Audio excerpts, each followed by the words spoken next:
gastric bypass procedure is also known as the loop gastric bypass procedure. This I'll refer to as the mini-gastric bypass procedure because that's how most people refer to it.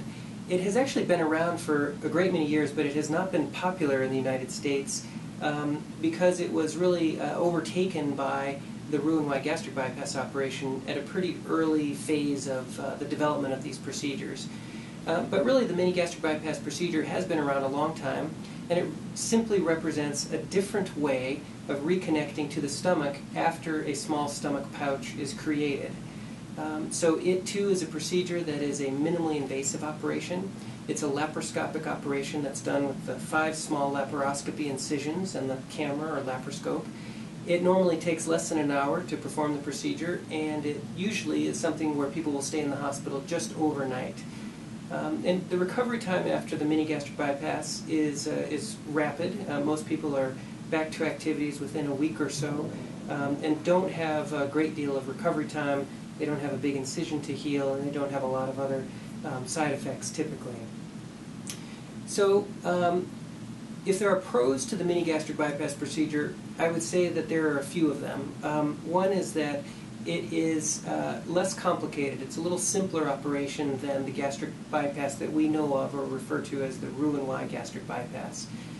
It simply involves one connection of a loop of the small intestine right to the stomach pouch or gastric pouch. So there's one connection that is fashioned or sewn or connected by the surgeon, instead of the Roux-en-Y gastric bypass, which involves 2 different connections that are being made.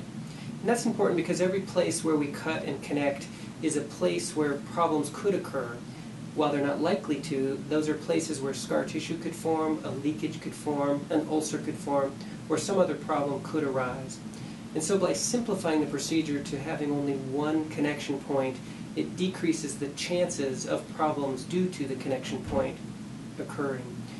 Other advantages I think would be that it is reversible. It's much more easily reversible than the Roux-en-Y gastric bypass operation. If a person were to have some problems down the road or wanted to convert to a different procedure, it can be done more easily and with a less invasive approach than is typically thought of for the Roux-en-Y gastric bypass operation.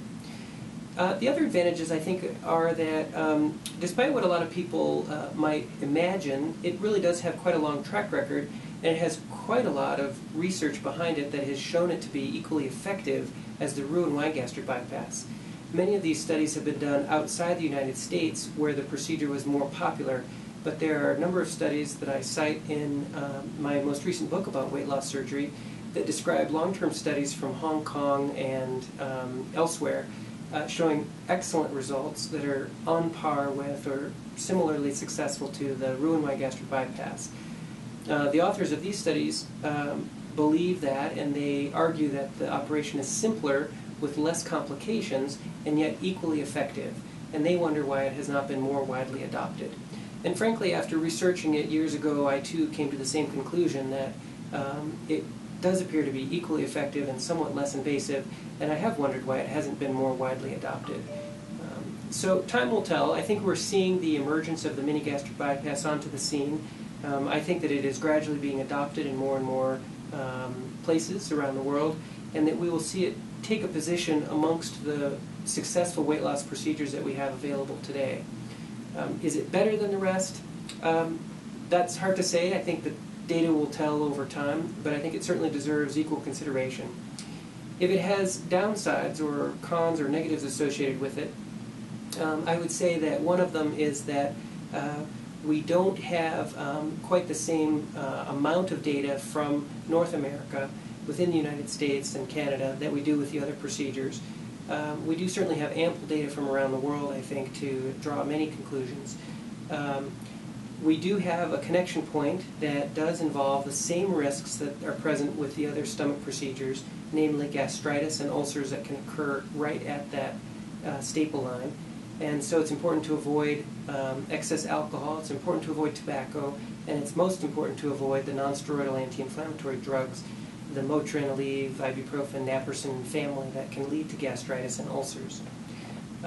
There are also the same or similar risks of vitamin malabsorption that can occur with Roux-en-Y gastric bypass operations. And so it's important to monitor and maintain vitamin intake over time and over the years to have these tested. So it has very much similar concerns as the gastric bypass over the long term with respect to the absorption. And while it is very effective at helping people lose weight, it is not a magic wand, just like all of the procedures, but it's a very effective tool. It does take a very determined person to work hard and make each of the procedures successful, and that includes the mini-gastric bypass. And while most people lose a great deal of weight within the first 6 to 12 months, it then becomes equally important to work hard to keep that weight off over the long term. So I think the mini-gastric bypass deserves equal consideration among the weight loss procedures today. It's one that does have some significant advantages, and it does deserve some careful consideration among people seeking to lose weight and keep it off.